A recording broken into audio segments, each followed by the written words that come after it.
bien y sufrí hasta el fin. No te quiero. Et coucou mes petits chats. Alors aujourd'hui, on se retrouve pour un nouvel épisode de Libre et Pensive. Là, je me suis installée sur ma table face à la baie vitrée. Il y a le soleil qui perce. Je peux vous assurer que c'est vraiment très très agréable. Il est 9h30, voilà. Je vous fais ce petit podcast voilà, matinal. J'ai essayé de le faire hier et puis finalement ça n'a pas marché, mais c'est tout aussi bien parce que là, je suis vraiment dans de meilleures conditions. Donc du coup, voilà. Alors aujourd'hui, le sujet, en fait, il m'a été inspiré il y a 2 3 jours quand j'ai regardé en fait le vlog d'une créatrice de contenu que je suis et que j'adore, qui s'appelle Ouvert à nous. Vous savez, je vous en ai parlé plein de fois déjà, voilà, Vérane. Et en fait, déjà, je vous invite vraiment à aller voir son vlog, sa page YouTube. Voilà, elle a sorti son premier épisode. Et du coup, elle avait peur au début parce qu'elle avait jamais fait ça et donc bon, voilà. Le format vlog, c'était quelque chose qu'elle avait jamais vraiment traité, donc je vous encourage vraiment à aller regarder sa chaîne, vraiment à l'encourager, à lui donner plein d'amour parce que c'est vraiment une belle personne. Donc voilà, j'en reviens à mon sujet. En fait, dans son blog, elle parlait du syndrome de la page blanche et elle disait qu'en gros, il y a quelque temps, elle a rencontré un peu ce truc-là, c'est-à-dire qu'elle avait plus trop d'inspiration dans ses poèmes, enfin voilà.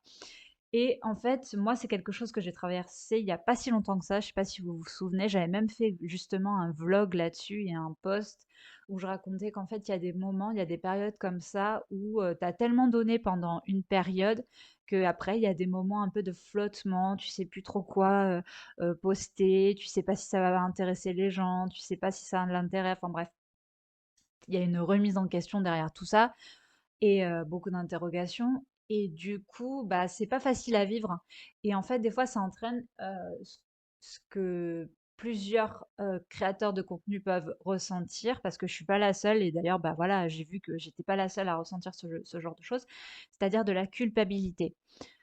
De la culpabilité, en fait, dans le sens où, quand on est trop présent sur les réseaux, c'est pas bien parce qu'on vous blinde de contenu, il y a trop d'infos, vous enfin voilà, ça vous saoule, hein, de voir notre tête partout, de voilà et quand il y en a pas assez, nous, ça nous met mal parce que on a l'impression que, du coup, on n'en fait pas assez, que le travail, il est pas correctement fait, que du coup, il y a un peu, ce sentiment de se dire, bah, «Est-ce qu'ils vont pas m'oublier? Est-ce que j'ai perdu de l'intérêt?» Est-ce qu'il y a voilà, on a envie de maintenir un lien avec les réseaux, mais en même temps, ne pas tomber dans quelque chose de toxique, qui nous comment dire? Qui nous surplombe un peu, bah, voilà, hein, qui est parce que moi, je vous en ai parlé plein de fois, le fait de faire ce métier, tu jamais vraiment complètement. Il y a pas de pause, à part quand tu dors. Mais sinon, voilà, il y a pas du moment où tu te lèves le matin jusqu'au soir où tu te couches, moi je suis, perso, je suis dans mon rôle d'influenceuse, voilà. Parce qu'il peut m'arriver encore de vous poster des trucs à 22h. Bon, c'est rare, ceci dit, mais ça arrive, quoi.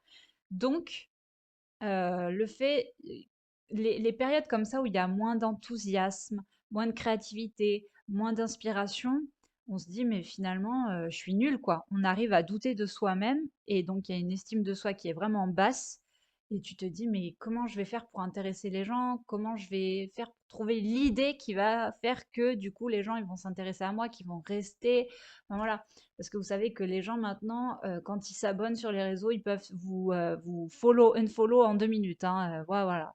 Bref, c'est comme ça, quoi. Donc c'est pour ça que, des fois, il y a un sentiment de culpabilité qui vient parce que, il y a des personnes qui sont vraiment en demande de contenu, puis tu as des personnes que ça va saouler quand il y en a trop. Donc faut trouver le juste équilibre. Faut arriver à aménager tout ce qui est vie privée et puis vie professionnelle. Mais je vous l'ai dit, pour moi, c'est vraiment quelque chose de très complexe à mettre en place parce que je considère pas que j'arrête, en fait. Vous savez, on part, du principe que normalement, heu, quelqu'un doit travailler, bon, on va dire en gros 35 heures par semaine. Mais moi, c'est le double en fait. Parce que si on tient compte du matin où je commence à poster, il est genre, je sais pas moi, il est 7 heures à peu près quand je commence à vous mettre mes premières stories de petit déj et tout, jusqu'au soir, on va dire que 19 heures. Puis des fois, je vous mets un petit truc après 19h, mais c'est rare, mais on va dire 19h. Donc de 7h le matin jusqu'à 19h le soir, ça fait quand même des sacrées journées. Alors vous allez me dire, oui, mais bon, il y a des moments où tu es chez toi, tu te poses, machin et tout. Oui, mais en fait, c'est pas parce que on met pas du contenu style story ou vous met pas un post qu'on arrête de travailler. Le travail, il est derrière, il est en coulisses. Vous voyez pas tout ce qu'on fait, c'est-à-dire écrire les articles, trouver les idées, aller faire les courses quand il y a une recette. Enfin voilà, en fait, ça s'arrête pas. Et ça rejoint un peu un podcast que j'avais fait sur la vie, je vais arriver à trouver mes mots, la santé mentale et le travail, les deux en relation en fait. Et en fait là, c'est-à-dire que moi, je pars du principe que je ne m'arrête jamais vraiment. Et même quand j'aurais envie d'arrêter, il y a des moments où je me dis, ouais, mais ça, si tu le montres pas, c'est dommage. Ça pourrait être intéressant, ça pourrait les intéresser, ça pourrait. Bon, bref. Donc, quelque part, finalement, je ne m'arrête jamais. À la limite, le moment où je suis un peu plus relax et détente, c'est le dimanche. Hem et donc voilà, et ça, c'est quelque chose que j'ai appris, hein. C'est pas quelque chose de naturel chez moi, hein. Tu des gens, ils vont te dire: «Non, dimanche, c'est dimanche, c'est sacré. Aujourd'hui, je ne fais rien». Ben, moi, non, je pars enfin, j'ai pas envie de me jeter des fleurs et de passer pour la fille qui se dit: «Oh là là, elle travaille même le dimanche, qu'elle est courageuse et tout». Non, en fait, il m'arrive d'avoir des idées même le dimanche. Il m'arrive d'avoir envie d'avancer sur mon travail le dimanche. Et en fait, pour moi, il n'y a pas vraiment de jour férié, il n'y a pas vraiment de week-end, il n'y a pas vraiment. Voilà, je peux travailler soit le dimanche et pas travailler le lundi, intervertir les deux, si bah, forcément je ressens. Si je me dis que le dimanche, ouais, je suis un petit peu plus d'attaque et que le lundi, bon, bah, j'ai envie de me le garder pour moi, c'est un jour de semaine, il y aura. Enfin voilà, bon, bref. Mais en fait, c'est ça l'intérêt en fait de travailler à son compte, c'est que tu peux aménager un peu ton emploi du temps, mais il n'en est pas moins que du coup tu n'arrêtes jamais en fait, tu n'arrêtes jamais. Le problème c'est que ouh là là, je sens que je vais un peu m'étaler dans ce podcast parce que j'ai envie de parler de pas mal de choses et j'ai l'impression que ça part un peu à droite à gauche. Bon bref. Le problème c'est que malheureusement pour vous faire du contenu de qualité, il faut déconnecter par moment pour savoir mieux revenir. Et faire le vide, c'est nécessaire en fait, pour être plus efficace, et pour prendre du recul surtout. Parce qu'il y a des choses où tu as pas vraiment le recul pour prendre des bonnes décisions et créer en conséquence. Et je trouve que le mot culpabiliser par rapport au réseau, en fait, il est énorme, extrême, mais malheureusement, bah, c'est ce qu'on ressent vraiment. C'est-à-dire que quand on vous met rien, on a par moment et ça, il faut surtout pas le faire. Moi, je l'ai eu, hein, je l'ai eu personnellement. Je vous raconte un peu ma vie à travers ce podcast. Il y a eu des moments où j'ai posté, mais en fait, c'était des choses sans intérêt, malheureusement. Je m'en suis rendu compte trop tard. Des choses qui n'avaient aucun intérêt, qui n'étaient pas susceptibles de vous intéresser. Mais comme je me sentais coupable de pas poster parce que j'avais pas d'inspi, parce qu'il y avait rien qui venait, il y avait rien qui sortait de moi, de mon petit cerveau, en fait, que du coup, je postais, bah, on va se dire de la merde. Donc, du coup, voilà. C'est-à-dire qu'en fait, il faut pas en faire trop, mais il faut pas être absent non plus pour arriver à maintenir un espèce de lien avec sa communauté. Donc, ben, en fait, c'est ça, faut trouver le juste milieu et moi j'ai beaucoup, beaucoup, beaucoup de mal avec, ça. Même si aujourd'hui ça va mieux parce que je vous l'ai dit, je fais beaucoup moins de stories. Tu me reprends genre 2 ans en arrière, je pouvais poster jusqu'à 40 stories par jour. Là, on va dire que par jour, je vous en poste à peu près la moitié, quoi. Voilà, on met une vingtaine, bon, et encore. Il y a des jours où, genre le dimanche, il y en a moins, il y en a peut-être une dizaine, voilà, et encore bon. Mais par rapport à il y a 2 ans, c'est vrai que j'ai fait quand même pas mal de progrès. Je me dis, oui, mais ça n'a aucun intérêt. Et en fait, il faut toujours qu'il y ait un apport derrière chaque story ou contenu, ou voilà. Et donc, j'essaye de me concentrer là-dessus de toute façon, je vais vous dire un truc, que vous postiez ou pas, les abonnés, s'ils s'en foutent de votre contenu, s'ils vous aiment pas, s'ils ont envie de vous critiquer, enfin voilà, ils partiront, ils vous critiqueront, ils trouveront toujours un moyen soit de se défaire de vous, de votre contenu, ou soit de vous critiquer, que vous en fassiez trop ou pas. Ça, c'est quelque chose que j'ai vraiment compris l'année dernière et même encore aujourd'hui, j'expérimente ça.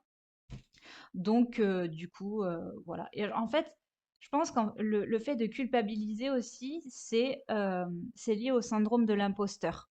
Parce que moi, je sais que je crois que j'ai vu un TikToker ou non, je sais plus si c'est sur TikTok ou sur Instagram, quelqu'un qui parlait du syndrome de l'imposteur et qu'en gros, on se sentait pas toujours légitime de poster parce qu'on se dit on est tellement sur les réseaux, que finalement on se dit: «Oui, mais qu'est-ce que je vais avoir de plus?» La difficulté en fait, c'est de se démarquer sur les réseaux. Qu'est-ce que je vais avoir de plus? Qu'est-ce que je vais pouvoir leur apporter? Qu'est-ce qui va faire que les gens vont me suivre moi plutôt qu'elle ou lui? Enfin bon, bref. Et en fait, c'est une course, je dirais pas que c'est une course aux abonnés, mais malheureusement, un petit peu si, on va être honnête. Parce que malheureusement, ce qui nous fait vivre sur les réseaux, c'est la visibilité, l'audience, l'engagement des internautes. Et du coup, bah, c'est par rapport à ça que les marques euh, se prononcent en notre faveur ou en notre défaveur quand il s'agit de partenariat. Quand on entend oui, euh, bah, on peut pas travailler avec vous parce que vous n'avez pas tant d'abonnés, parce que vous ne correspondez pas à notre image de marque, parce qu'il n'y a pas assez de visibilité, parce que machin, hein, bah, en fait, vous êtes réduit à un nombre, à un chiffre. Ça part un peu dans tous les sens, hein, ce podcast. Finalement, je parle de beaucoup de sujets en même temps, mais c'est pas grave. Pas grave. Donc oui, vous êtes réduit à un nombre, à un chiffre. Et en fait, j'en parlais avec une abonnée hier. On était dégoûtés parce qu'on se disait qu'on essayait de produire du contenu de qualité, mais que le nombre de vues, de visibilité n'est pas proportionnel au travail qu'on fournit nous en amont. Et on est dégoûté par rapport à ça parce qu'en fait, il y a des gens qui font du travail qui est, je dirais pas bâclé, mais c'est du travail vite fait, bien fait, enfin voilà, et qui te font mais des milliers de vues, des millions de vues, quoi. Et là, tu te poses, tu te remets en question, tu te dis mais c'est pas possible, soit je fais de la merde, ou soit j'intéresse pas, ou soit. Et comme moi, j'ai tendance à être, j'ai pas en fait, c'est pas une façon de me démonter, hein, ce que je dis là, mais je n'ai pas en fait ce petit truc en plus qui va faire que je n'ai pas de folie, je suis pas comment dire, je ne suis pas quelqu'un de très extraverti qui rigole, qui fait le clown et tout. Moi, bon, je suis pas non plus coincée, mais je veux dire, je n'ai pas en fait ce petit truc qui va faire que je vais me démarquer des autres. Je n'ai pas une identité visuelle euh, qui vraiment se démarque des autres. Moi, je fais mon petit truc dans mon coin. Après, bon, bah, ça plaît pas. Qu'est-ce que vous voulez que je vous dise? Je peux pas plaire à tout le monde. Mais je n'ai pas encore le truc qui. Peut-être que ça viendra avec le temps, mais je n'ai pas encore le truc. Je n'ai pas encore trouvé le truc qui va faire que on va me suivre moi plutôt qu'une autre influenceuse. Voilà.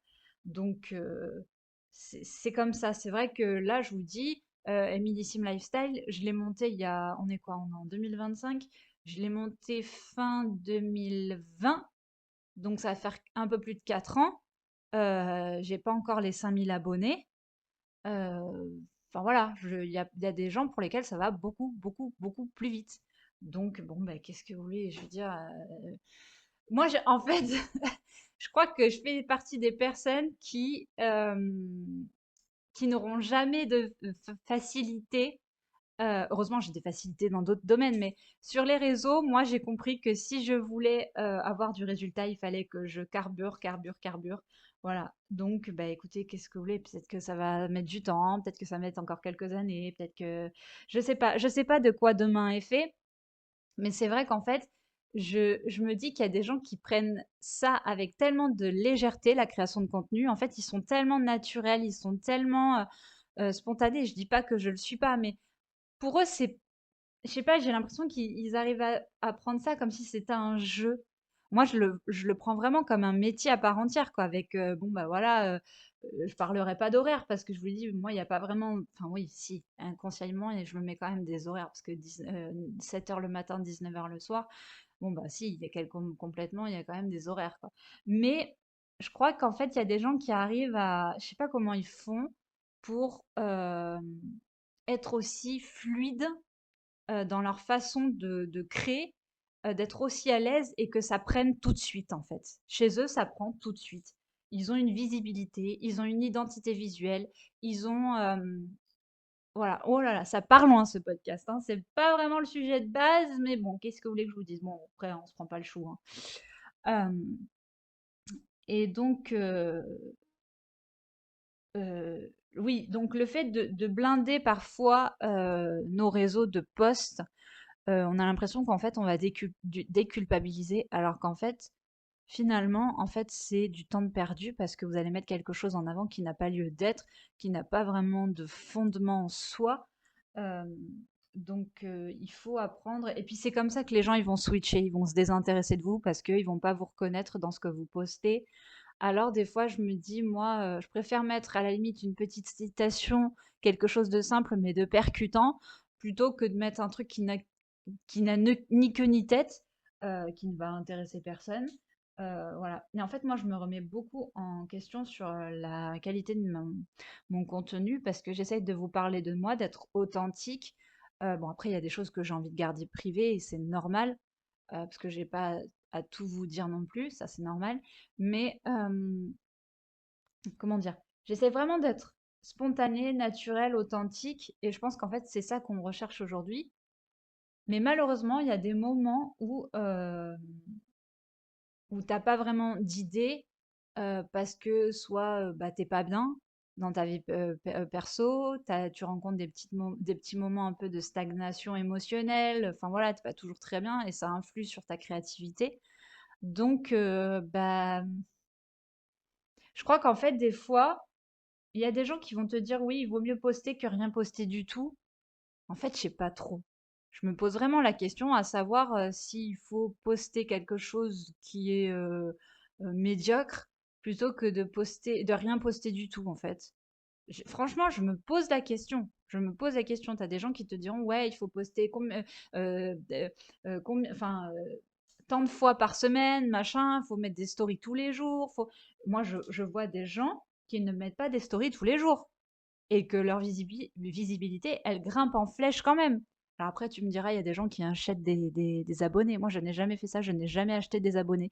Sinon, croyez-moi que ça ferait longtemps que je ne serais pas à 5000 abonnés et tout. Non, mais non. De toute façon, c'est pas dans mes valeurs d'acheter les gens. Bon, bref. Mais je préfère galérer. Je préfère galérer. Mais en fait, oui, il y en a, ils ont des facilités et puis ils sont entourés, ils ont des pros avec eux dans leurs équipes. Moi, je fais tout toute seule et je suis pas là à me jeter des fleurs et tout, mais voilà, pour vous dire la réalité, c'est que je fais tout toute seule. Voilà. Donc, bah voilà, je veux dire, en fait, si un jour je réussis vraiment, je me dirais, bah putain, t'as fait tout toute seule, quoi. Donc, la réussite, elle est encore plus savoureuse, quelque part, parce que tu te diras, bah t'as eu besoin de personne pour être là où t'en es. Voilà, donc finalement, est-ce que c'est pas mieux? Bon, bah si, je pense que dans le fond, c'est mieux. Mais après, bon, bah chacun voit midi à sa porte, hein, de toute façon, bon. Euh, où j'en étais dans mes petites notes parce que j'avais mis des notes, mais finalement je ne suis pas vraiment ce que j'ai écrit. Euh,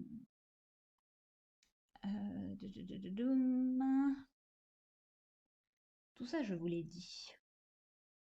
Oui, là, en ce moment, j'essaye de travailler là-dessus depuis à peu près 1 an et demi. En fait, je me rends compte que je poste moins qu'avant. Je vous l'ai dit déjà au niveau des stories, je poste beaucoup moins.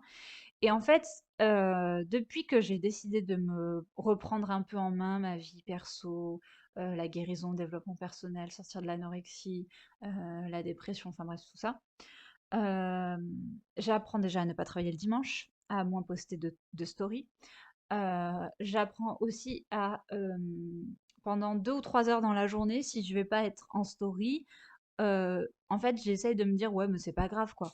Je veux dire, tu d'autres choses à faire à côté, il y a pas que les stories. Des fois, bah, je travaille sur un article, des fois, bah, je vous enregistre un podcast, des fois, je fais des recherches, des fois, je réponds à des commentaires. Enfin bon, je suis toujours quand même dans le boulot, mais je ne poste pas de contenu, en fait. Donc, finalement, je me dis, si tu mets rien pendant 2 ou 3 heures, les gens, ils vont comprendre. Ils sont à même de penser que bah, tu as une vie en dehors des réseaux. Enfin voilà, t'es pas non plus H24 sur ton écran à dire il faut que je poste, il faut que je poste, il faut que je poste. Non, il y a un moment où il faut savoir aussi relâcher parce que ben, le corps, t'envoie des signaux, il te dit: «Ouh là, ouh là, va charger la batterie, reviens après nous voir si ça va mieux parce que» voilà. Donc mais je trouve que ouais, en fait, notre génération, on est devenu vachement toxique par rapport au fait d'avoir le téléphone dans la main, en fait. Hem, il y a des gens qui sont vraiment accros. Moi, je dirais pas que je suis accro aux réseaux sociaux parce que moi, c'est mon métier. Il y a pas ce truc de me dire, si je suis pas sur les réseaux pendant 2 minutes, je vais enfin 2 minutes, j'exagère, mais si je suis pas sur les réseaux pendant 1 heure ou 2 heures, je vais mal le vivre. Non, en fait, des fois, moi, je prends mon téléphone comme ça, machinalement, je regarde, voilà, si j'ai des notifications, histoire de vous répondre, de pas trop vous faire attendre. Et en même temps, des fois, je me dis: «Oui, mais la personne, elle peut attendre, elle peut comprendre que, tu es peut-être avec ta famille, tu es peut-être en train de créer du contenu, tu es peut-être, en train de te reposer un petit peu, tu voilà, en fait, faut arriver à mettre une barrière, je pense, entre ta vie perso et la vie privée. Le problème, c'est comment, bah, moi, j'ai dit 2 fois la vie privée, mais de 2 façons différentes. Il faut arriver à faire la différence entre la vie perso et la vie professionnelle. Sauf que moi, la vie professionnelle, elle a toujours pris le dessus sur la vie perso. Vraiment, même plus jeune, hein, quand je faisais mes études, je vous en ai déjà parlé, c'est pour ça que j'ai fait mon burn-out, finalement. Mais voilà, en fait, il y a toujours eu ce truc qui est venu prendre le dessus et c'est devenu malsain, finalement. Parce que, bah, au bout d'un moment, tu pètes un câble. Et voilà, je veux dire, quand tu sais pas relâcher, quand tu sais pas lâcher prise, ça te rattrape. Le fait d'accumuler, d'accumuler, d'accumuler, d'accumuler. Il y a quelqu'un d'ailleurs, j'ai vu quelqu'un hier qui m'a dit que moi j'étais un peu comme un vase et j'avais accumulé pendant beaucoup, beaucoup, beaucoup d'années la parole, les non-dits, les machins, les trucs. Et en fait, à chaque fois, c'est une petite goutte d'eau qui se rajoute, qui se rajoute, qui se rajoute, qui se rajoute, qui se rajoute. C'est pareil pour l'énergie, c'est pareil pour les temps d'écran. Quand je vous dis, oui, j'ai passé tant de temps sur l'écran aujourd'hui, j'ai passé 3 ou 4 heures sur l'écran aujourd'hui, c'est déjà pas mal par jour déjà, bah, ça fait beaucoup. Alors, je sais que c'est mon métier, mais quand même, si tu y réfléchis, ça fait quand même beaucoup. Tous les jours, ça fait quand même beaucoup. Donc, il y a des moments où ton cerveau, il vrille, quoi. Il se dit, ouais, t'es gentil, mais là, tu vas me foutre un peu la paix, quoi. Va voir autre chose, sors, je sais pas, va prendre l'air. Et puis, des fois, je me rends compte que finalement, c'est un peu comme ça que je retrouve un peu l'aspiration. C'est en sortant de derrière les écrans, en fait, en me posant à une table à l'extérieur, en regardant les gens, en les écoutant, ou même en regardant un petit peu la télé, parce que des fois, c'est en regardant la télé que les sujets de podcast me viennent, ou il y a une story qui me vient. Enfin bref, le travail, en fait, il se fait pas que sur l'ordi ou sur le téléphone. Des fois, il peut se faire à l'air libre, il peut se faire en parlant avec quelqu'un, en ayant une discussion. Donc finalement, des fois, le fait de se retirer un peu de la vie virtuelle et de se projeter un peu plus dans la vie réelle, bah, ça fait vraiment beaucoup, beaucoup de bien. Écoutez, je sais pas où on en est dans ce podcast. Là, ça a un peu n'importe quoi. J'espère que ça vous plaira quand même. Voilà, donc bah, écoutez, je crois qu'on va s'arrêter là, hein, c'est mieux comme ça. En attendant, je vous fais plein plein de bisous. Vous me direz ce que vous en pensez de tout ça, de tout ce qui est relation au réseau, de culpabiliser, de la visibilité, de tout ça, de se sentir des fois un peu bah, pas toujours bien et du fait que ça se répercute sur notre travail. Enfin bon, bref, toutes ces petites choses un peu qui parasitent la création de contenu en fait. Je vous fais plein de bisous et je vous retrouve pardon, pour un nouvel épisode de Libre et Pensif très bientôt. Bye bye!